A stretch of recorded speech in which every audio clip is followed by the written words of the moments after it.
2020 is finally in the history books, but that doesn't mean the news is going to slow down. Keeping our foot on the gas, we gathered Military Times' top editors and bureau chiefs to look ahead at the coming year for the stories they're keeping their eyes on.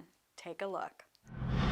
Welcome to the Military Times Reporters Roundtable, where each week we bring you the top news from the defense and veterans communities. I'm Leo Shane, Capitol Hill Bureau Chief for Military Times. Last episode, we talked about the biggest overlooked stories of 2020. It's a new week. I've got a new haircut. It's a new episode. So let's talk about what to expect in the new year. We're going to look at key headlines to expect in the coming months and why they matter to you. With me today are Andrew Tillman, our executive editor, Howard Altman, our managing editor, and Megan Myers, our Pentagon Bureau Chief. Thanks to all of you for taking a break from the news to talk about the news. Howard, let's start with you. We're going to have a new VA secretary and a new defense secretary in 2021. What do we know about them? Well, these are both two very surprising and somewhat controversial choices by President-elect Joseph Biden. The VA Secretary nominee, Dennis McDonough, would, if confirmed, be one of only two VA secretaries not to have served in the military. He was an Obama chief of staff when Obama was in the White House. McDonough did have experience working with the VA on personnel and policy issues in the wake of the 2014 wait time scandal. So he does have some experience with the very sprawling bureaucracy of the Veterans Affairs Department. The other selection is the groundbreaking Lloyd Austin III, who is the nominee for Defense Secretary. Austin was a 1975 graduate of the U.S. Military Academy at West Point. He earned the Silver Star in the 2003 Battle of Baghdad. He's been a groundbreaking military man. He's been the first African American to be in a lot of leadership positions. In 2011, he led U.S. forces Iraq in the withdrawal from Iraq. 2 years later, he took command of U.S. Central Command, becoming the first Black commander of that headquarters. It was during this time that ISIS had erupted, and he dealt with that. If confirmed by the Senate, he would become the first Black defense secretary. And there's a lot of interesting issues with him. I'm sure we'll talk more about that. Yeah, well, McDonough, as you mentioned, is going to be the first non-veteran since David Shulkin. There's only been two. That's going to be a point of controversy in the confirmation hearings. Now, if Austin is confirmed, he's going to have to deal with the issue of sexual misconduct in the military. That was a big issue last year. Talk about what he's going to have to do in 2021 on that. So the first test will be in his confirmation hearing. It's not unusual in a confirmation hearing for a senior military leader, Pentagon or otherwise, to get questions about this. But because of the Fort Hood report coming out so recently, talking about systemic sexual harassment and sexual assault issues at that installation, but the feedback has all been that this is Army-wide and also military-wide. He's going to have to sell the idea that he can take care of this as someone who was part of the rank and file when a lot of these problems were running rampant over the past few decades. So the issue always becomes every general goes to Congress and says, you know, the buck stops with me, and we don't accept these behaviors in our formations. But it would probably behoove him to come up with some sort of task force or another concrete report, something that they can look at and then take recommendations and maybe implement some policy force-wide rather than just saying, I'm going to take care of it, I'm in charge.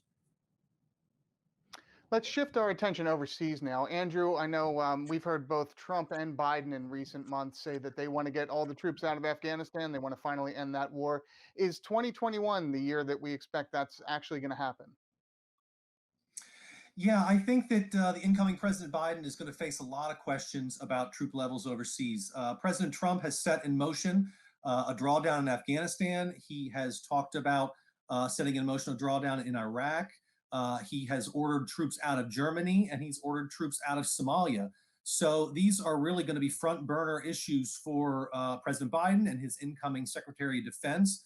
And I think this is going to be a really contentious discussion. You know, for a lot of military professionals, they've spent most of their career deploying to those locations, and they've really defined this current generation of military service members. And also on the political level in Washington, there's going to be a lot of debate on that, because on the one hand, A lot of people, a lot of the foreign policy professionals in Washington on Capitol Hill are really opposed to those drawdowns.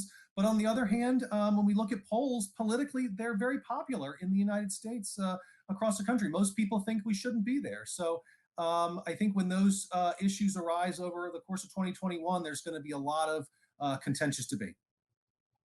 We've seen a lot of division in Congress already about just what those levels should be, how much information should the White House be giving. So it'll be interesting to see exactly what happens. What other overseas threats should we be looking at? What else is the military focused on right now? Yeah, I think whenever you have a new incoming commander in chief, you would expect some of our adversaries to be, testing our resolve and kind of seeing what reaction they can expect out of the new leader. And I think that President Biden is going to have to deal with our two main adversaries, Russia and China. I think that, who knows where it could come from Russia. There's Russia is putting a lot of pressure up in the Baltics. There's been some conflict down in Ukraine. Russia has troops in Syria, so we could see really any number of hotspots flare up if Vladimir Putin sought to, create some problems and test some boundaries. I think in China, obviously, we have the tension in the South China Sea and over Taiwan.